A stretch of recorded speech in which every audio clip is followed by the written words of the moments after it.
It has been a very busy morning. We came up here and we had a very good meeting with some of the Northwest Arkansas educators, superintendents, higher education as well. And then we also had a very good meeting with our hospital directors and CEOs and the medical community, really discussing the unique situations here in Northwest Arkansas, bringing a statewide touch here to Northwest Arkansas. And I'm delighted to be joined today by some of our cabinet and healthcare officials from Little Rock. I'm joined by Secretary Johnny Key, Secretary of Education. We have Dr. Jones and Larry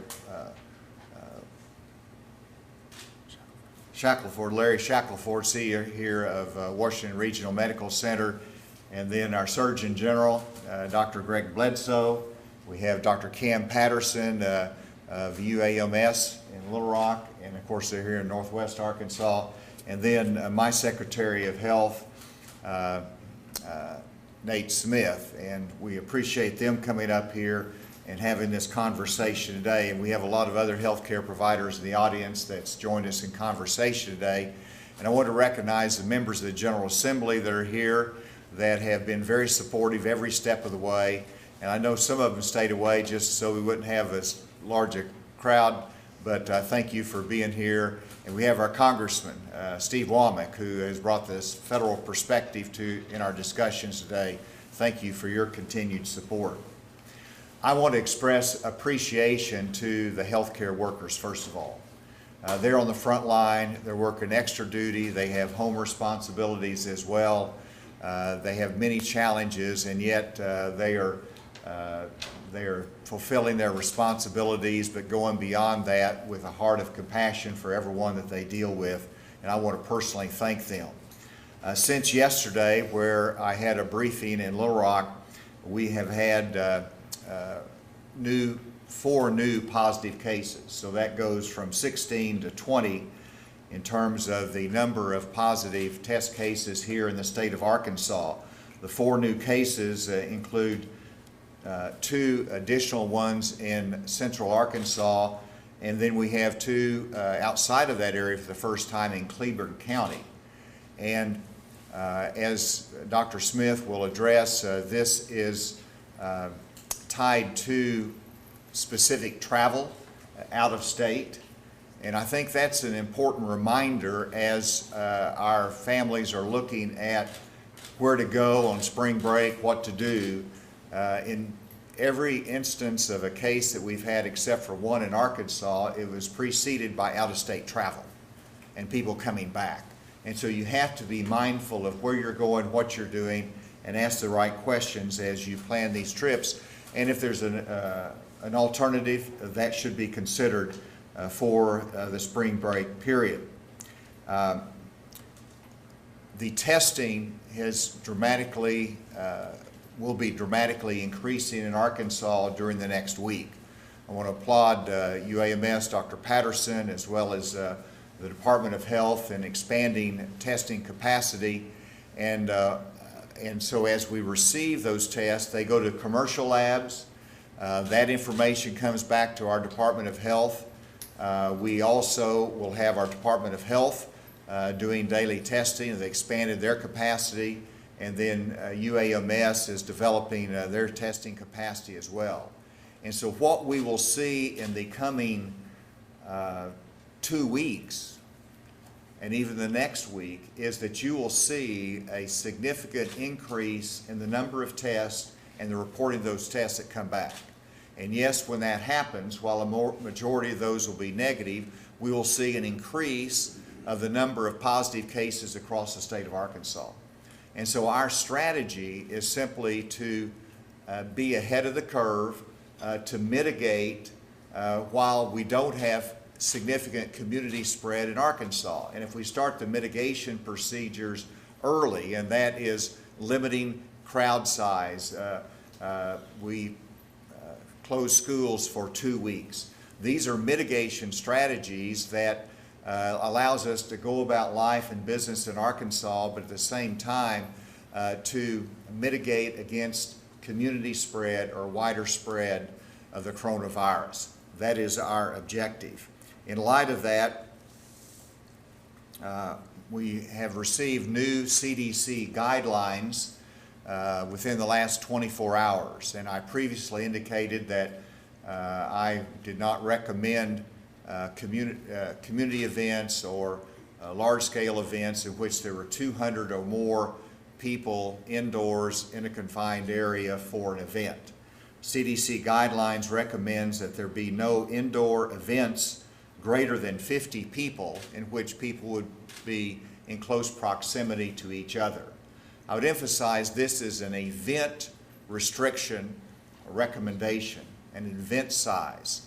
There will be instances in which you have commercial enterprises. It could be a factory, it could be a grocery store, or it could be a transportation system in which there will be more than 50 people as a whole in that commercial enterprise or system. That is not what we're talking about. We're talking about when events come together in closed space, those should be discouraged greater than 50. Our restaurants will continue to operate on their own choosing and based upon market demand. But I don't, normally our restaurants, I would discourage them to have more than 50 congregated in small areas, but our restaurants can be spaced out in a way that we can safely dine, we can safely exercise good health practices in that environment. Finally, I do want to come back to the travel that I would discourage unnecessary out-of-state travel during this time of mitigation, because we're all going to be coming back to school. We're all going to be coming back and engaging in our activities again, and we want to mitigate against the potential of future spread and in the state of Arkansas. With that, I'd like to recognize Dr. Nate Smith for his comments and more specific details. Thank you to the Governor for his support for efforts in fighting COVID-19. I want to thank our partners, specifically UAMS and our healthcare providers here in Northwest Arkansas for your partnership in taking on this challenge. Since we last had our press briefing yesterday, we've had 6 new positive cases. 4 of them were tested in our public health lab. 2 of them were reported to us by one of the commercial labs. The majority of these cases were related to contact in the healthcare setting. And then, as the Governor's mentioned, 2 of them were related to out-of-state travel to a conference. And so 2 things I want to briefly mention, and how important it is that we protect our healthcare workers. And you've received some guidance about people who are sick calling ahead. We don't want to expose our healthcare workers unnecessarily. They're working very hard to try and evaluate and test individuals, and will continue to do that, in many cases putting their health on the line and at risk. And I want to thank all of our healthcare workers here for the wonderful job they're doing and their partnership. And the second is, as the Governor said, this is not a time to go travel to large conferences or large gatherings. We've got a lot of kids out of school, and they want to do something. This is a great time to go fishing with a friend as opposed to a big party. So keep those in mind. We can all do things to protect ourselves and to protect our neighbors and our family members. And I want to thank you again for your support. Dr. Patterson. So thank you, Governor Hutchinson and your staff for bringing us all together. I just want to say very briefly that we've had excellent communication with the healthcare professionals here in Northwest Arkansas. I was on the phone last night with the CEOs of Mercy and with Washington Regional and Larry Shackelford. I really appreciate your leadership in this community and raising awareness about the challenges related to COVID-19. We're fortunate that we've not detected COVID-19 in Northwest Arkansas, but in our conversations with healthcare providers over the past few days, and including today, we realize that there are opportunities for more communication, looking at normalizing protocols for screening, looking at best practices for who to test and who not to test, and those conversations are going to continue to make sure that we keep this community as healthy as possible. As the governor mentioned, we are increasing the capacity for in-state COVID-19 detection. We will be receiving reagents at UAMS tomorrow, and we'll have an in-house test that will allow an 8 to 10 hour turnaround time for COVID-19 testing.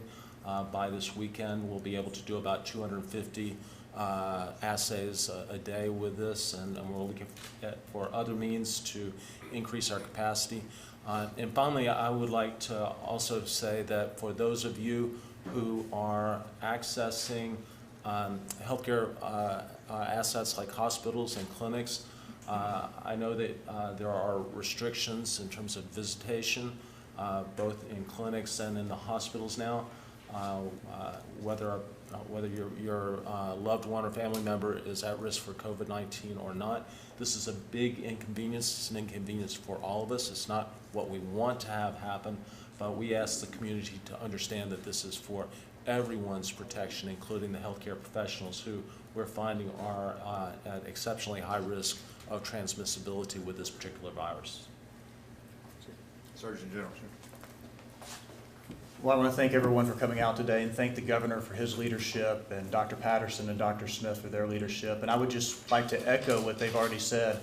And that's, first of all, thank you to the folks around the state who are healthcare professionals who are truly in the line of fire and are sitting there watching these statistics, and they're seeing this and they're growing concerned and their families are growing concerned. But I just want to say to those healthcare professionals that we understand where you're coming from.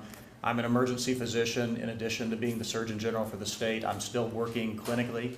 I worked 4 shifts last week, matter of fact.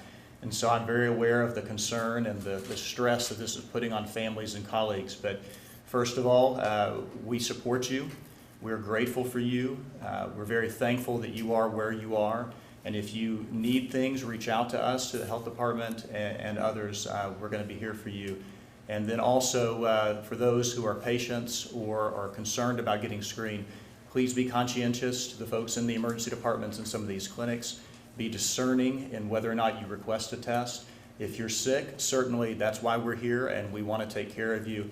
But just be mindful that there is an overabundance of people who are seeking medical attention at this point, and we want to be understanding of our healthcare workers and the other patients. So thank you to the healthcare providers.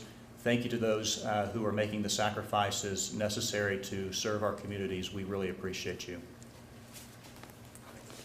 And I wanted to express thanks to Larry Shackelford, our host here today of Washington Regional Medical Center.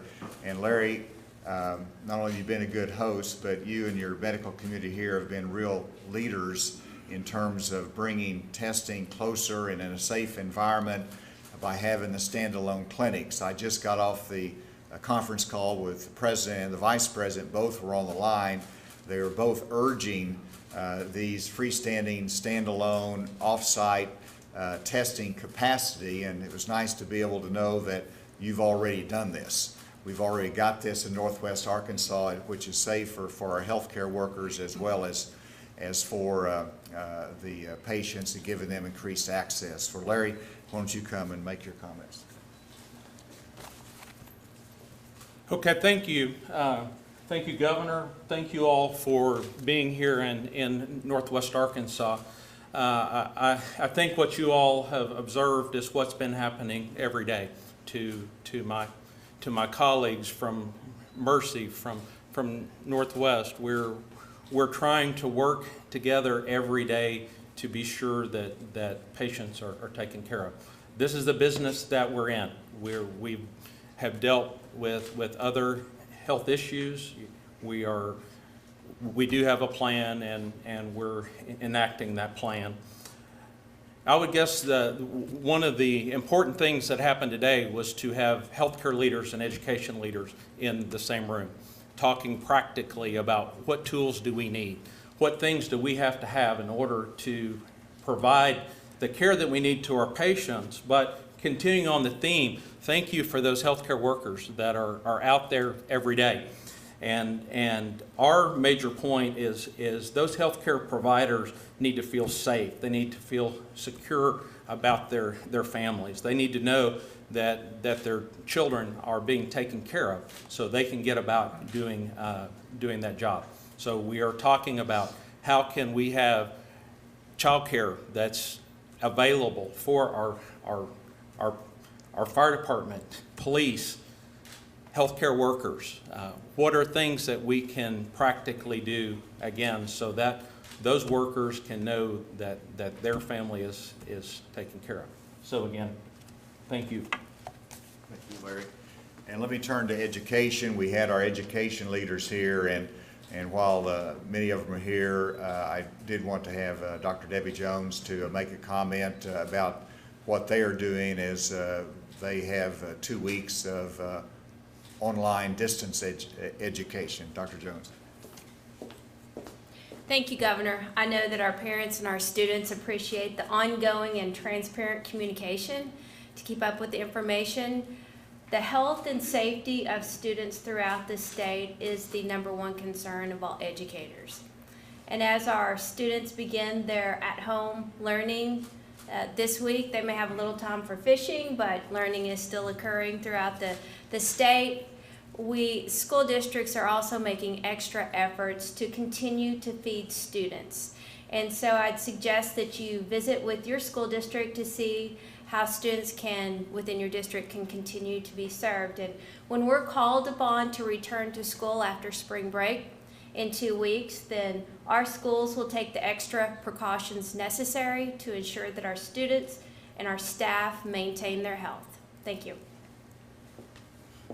Thank you. And our Secretary of Education is here, and we've talked about what the students need to be doing in terms of safety, but our educators in terms of preparing the schools for the return of class after spring break.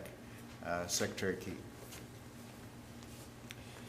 So just like we've expressed our thanks to the health workers around the area and across the state, I want to express my thanks to the teachers, the educators, the support staff, because this was a quick turnaround time for many of them from the time that we announced the decision on closing schools this week many of them had already prepared, which I think just goes to show that our educators are looking ahead, looking to see what needs to happen to make sure that we're doing the right thing that's in the best interest of our students. And now as we kind of take a shift this week to see what the current week of AMI days look like, and then we have spring break, and then preparing, getting ready, understanding what it is that needs to happen to come back after spring break, barring any changes in circumstances. And we'll be working with our superintendents and school officials to make sure that we have those steps to make sure the safety is at the highest priority. Not just safety for our students, but we also recognize there are teachers and support staff that fall into the category of higher risk. And we want to make sure that we take precautions and understand their situation as well. But we look forward to returning to some normalcy, because that's what students need. They need routine. So parents would encourage you that during this time of at-home instruction, create routines, create normalcy as much as possible, and then we'll do our best to try to get back to a normal routine across the state in a couple of weeks. Johnny. With that, we'll take any questions. Yes. Governor, working with the educators, during this 2-week period, we hear from the CDC, 8 weeks is the window they're looking at to see, okay, that's the time they need to really get a better handle on what they're looking at. They keep talking 8 weeks. We're getting 2 weeks here. So what signs are you looking for specifically to go ahead and start class again? And what might not you see, and could that be extended to the time that the students are at home?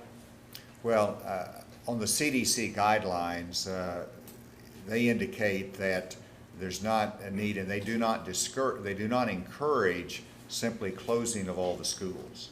I talked to the CDC director just the other day, and he affirmed to me that he cautioned against the reaction of just closing the schools for the rest of the year.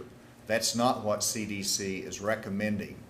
CDC recommends that if you have a positive case in a school, that it might be closed for 2 or 3 days to have a deep cleansing of the school and to have, of course, the child to be having the proper care, and then classes resume. Now, sure, if you close schools all this year and all next year, that's, could have some beneficial impact, but we don't want to do that. It's more important to get a handle on it during this 2-week period and then go back to normal class schedule after that and manage it.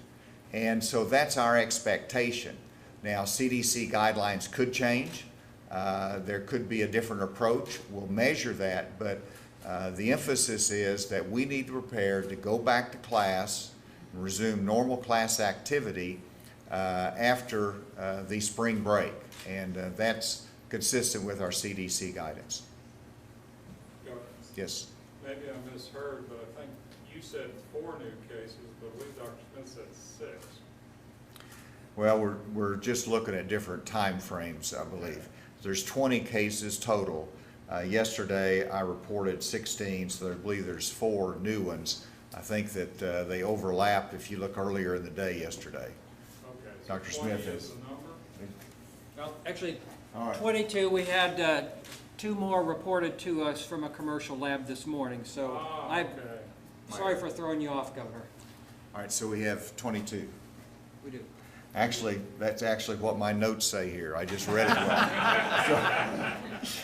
wrong. So 22, thank you. Is the state advising childcare facilities like daycares what to do at this time? Those are independent private provider decisions on most daycares. And so we hope that they will be able to stay open to provide child care for those parents that need to go to work. Obviously, they should take the appropriate precautions. They need to look at how many they're caring for, but our decision in terms of closing schools for 2 weeks, the physical schools, is reference to K through 12, and that does include our ABC program, which is part of the public school environment, but other daycares certainly can stay open, and we certainly hope that they will. When do you think we're going to reach the height of this pandemic in Arkansas? I was asked today that it's important for everybody to have an understanding of where we're going in the future. I can't predict specifically the time frame for the height of this, but I know that the end will come sooner if we mitigate and address these problems aggressively now. And that's what we're doing, so we'll bring a quicker conclusion to it, and that when we get to the height, it will not be as high. And I want to invite our Dr. Smith, if you want to comment further on just sort of what's ahead over the next month. I agree with everything the governor said about that. We're really trying to slow the spread of COVID-19 in our state as well as in our nation in a way that may actually make the whole response more prolonged but more manageable for us. And we're going to continue to do aggressive measures now to try and limit the spread when we can, and then manage those cases as we go along, as we have increased number of individuals in our healthcare system, focus on managing that, and then helping communities to recover and to bounce back stronger. Any update on those drive-through clinics we're hearing about from Target and Walmart? They continue to work toward those. It is important to note that the president asked Walmart to help develop that along with Target and others, and but the target is, I believe, for 6 major hotspot areas across the country. And so the initial rollout of that, when it is available, should not be expected in Arkansas.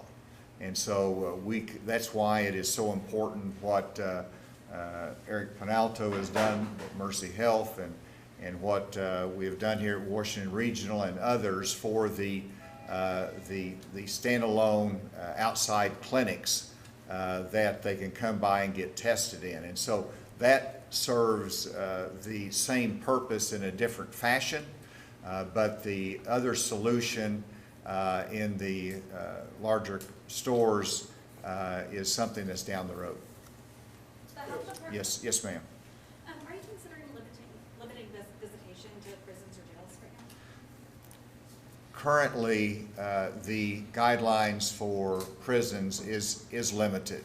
Their visitors are screened when they come in. Some of them have been turned away because they did not answer the questionnaire appropriately, or they've been out of state travel and other concerns. We continue to review that, but we're specifically screening the visitors and having a more limited visitation, and if that needs to be adjusted further, we will. Yes? The health department has 14 people under investigation and 258 being monitored. Are any of those in Northwest Arkansas or the River Valley? Dr. Smith? We generally don't disclose specific locations for individuals, but we put on our website where we've done the testing, indicated by where we've had negative tests, and we've also let you know when we have positives in a particular area or county. Yes, ma'am. For parents that have to stay home due to school being out right now, they might be losing out on some income. Is there anything for them as far as like where that income is coming from? Well, first of all, the President and the congressional legislation does provide for family medical leave that will be covered. And so I know Congress has worked hard on that, and so there will be some assistance out of that federal legislation as the Senate acts on it. And secondly, we know that there will be people that will be laid off because a business might close or other circumstances. And so I've directed our Department of Commerce to look at where we are and how we can facilitate unemployment benefits going in a quicker fashion. So we recognize some hardships out there, and our economic team is working on any ways that we can provide relief, and I know the federal government is doing the same. Governor, two related questions. To my knowledge, this is the first time you've held one of these briefings outside of Central Arkansas. Why here, why now, especially if we don't have any cases? Well, it's always good to get out of Little Rock. And for those that are watching online, I love Little Rock. And the mayor's doing a very good job there. We talk regularly. But Northwest Arkansas is one of the population centers of the state. We are regularly up here, but specifically in reference to the coronavirus, it's very important to be here to listen to the medical community, the education community. So it's not just about me doing a briefing up here, but it's about listening, and and to have a good understanding of the challenges that are faced here. That's the reason we're here, and I'm very grateful for the team that came here to listen as well. And we hope that we'll not only be here, but also there's other parts of the state that we hope that we can have this same type of conversation. In terms of the daily briefings, you know, I do think it's important that we are transparent, that we give every bit of information we can, as people have to make decisions for their families. And so we've been doing this consistently. I don't know how long it will continue, but it has been important, and we'll continue to do it as needed. Yes. Yeah, Governor, can you talk about the issue of panic buying, you know, and the effect that it may or does have on the process of that you are all engaged in, that is procedures that don't take us backwards and take us forward? Well, everybody needs to understand that grocery stores will stay open. They're open for business, and they will continue to be open for as long as we're going through this. And so there's not any need for panic buying. And sure, everybody wants to have a few days extra supply because it might be difficult to get out at some point. But we don't need to go in there and hoard. We don't need to go in there and do buying for a month, because the stores will be open and the supply chain continues to work. That's why people are working today. And so everyone needs to think about their neighbor and to make sure that we don't do any of this panic buying. And I applaud the Attorney General, Leslie Rutledge. She made it clear yesterday that the price gouging is illegal. It carries stiff fines and penalties, and it is a problem. Dr. Patterson might want to make reference to it, but we've seen steep price increases at the hospital level for very important protective equipment that they need. And this is not reflecting market, it's reflecting in many instances simply taking advantage of this shortage. Do you want to say anything, Dr. Patterson? Yeah, I would just say this is a very serious issue that we're facing. For example, masks that normally cost 80 cents are now being sold for $18 each. So this is a burden for all healthcare professionals. It's going to make it more difficult for us to provide the care that we need to provide. And we salute and thank Attorney General Rutledge for her leadership in ensuring that the people of the state of Arkansas are not punished by price gouging. Yes, ma'am. As far as government offices, are those going to stay open for now, or are they going to move to more a remote situation? They're stay open. Now, some of the individual workers, depending upon their circumstances and the access of working remotely, they may work remotely, but government functions will continue. We have to get SNAP benefits out. We have to deal with Medicaid. We have to be responsive from a health standpoint, and on down the line. So state government business will continue. The offices will be open, and in some instances, workers will work remotely. Okay, is there one more question? Doug, I thought I saw you, your inquisitive mind. This is mainly a public health story, but there's all sorts of business issues here. I mean, the unemployment insurance fund was finally built up after strenuous legislative effort. Now it's about to take a big hit. Businesses are going to wind up paying sales taxes this month while their revenues are cratered, while you got, and I'm sure I'll put it this way, that rainy day fund apparently is going to get some withdrawals sometime in the future. Could you talk at all about the business and economic and state revenue impact of all that?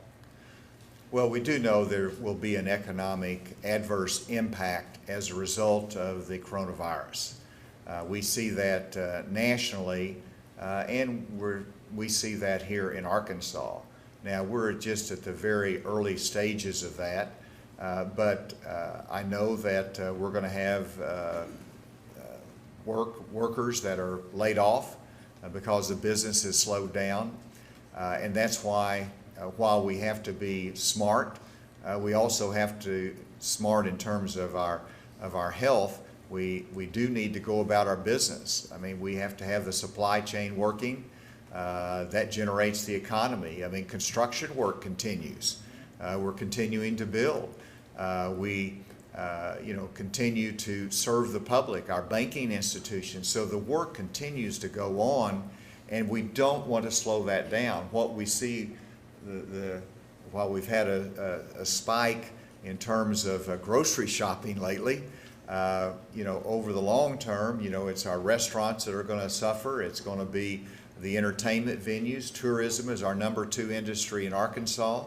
You know, if people don't go out of state and they go to our state parks, we might not suffer as much, but logically, there's going to be more people staying home and not out spending. So there are some economic consequences. We're prepared to deal with that. The biggest concern I have are those small businesses that are going to be struggling, and they're going to have to lay off some workers, and we want to smooth that as much as we can. And I know the Congress and the federal government, the President, is looking at ways that we can ease that burden, particularly on some targeted industry. But that's why we have a rainy day fund, and that's why we first address the public health issues so there's not long-term consequences, and then we'll address some of the short-term pain that we're having to undergo now. In your discussion with the President, or in that conference call or whatever it was with the Vice President and President, was there any talk, even speculative, about like federalizing the National Guard or any other such thing? No. Okay. No, the National Guard, we have brought as a state resource, and they're available for logistics, for call center support. They have some expertise that's helpful to us. So I've taken that action as governor, but I'm not aware of any other federal action that's necessary or being considered. One final question right here. So, we actually had a caller call in and say that there are long lines waiting to get tested. Is that recommended to wait outside in these long lines to get tested? I'm going to turn it over to my healthcare team. Larry, you want to address that? Larry, why don't you address it first and you'll back up. Sure. Yes, so we are in process trying to do everything that we can to be able to test those that need to be tested, to do it timely. Again, if there are other alternatives, if you're sick, stay home. If there are digital resources, please do that. If you want to talk to a nurse, there's hotlines that we and other healthcare providers across Northwest Arkansas have. So please don't come to be physically tested until you have done one of those other things. Other than that, we're just trying to use the best resources we have, use the test kits that we have to be able to get those in and do so as timely as possible. Yeah, I would just agree with what Larry said. The first thing that we're recommending is if you think you need to have a test, reach out to your primary care doctor and have a conversation with them via the phone. Don't run to the clinics, don't run to the emergency departments. There are 3 million people in the state of Arkansas. If everyone decides they need a coronavirus test today, there's not a lab in the country that can keep up with that demand. So we're trying to prioritize. And we're committed to getting testing done on any patient that needs the testing, but we just ask the community to please be discerning in your request for the tests and go through your primary care doctor as a starting point.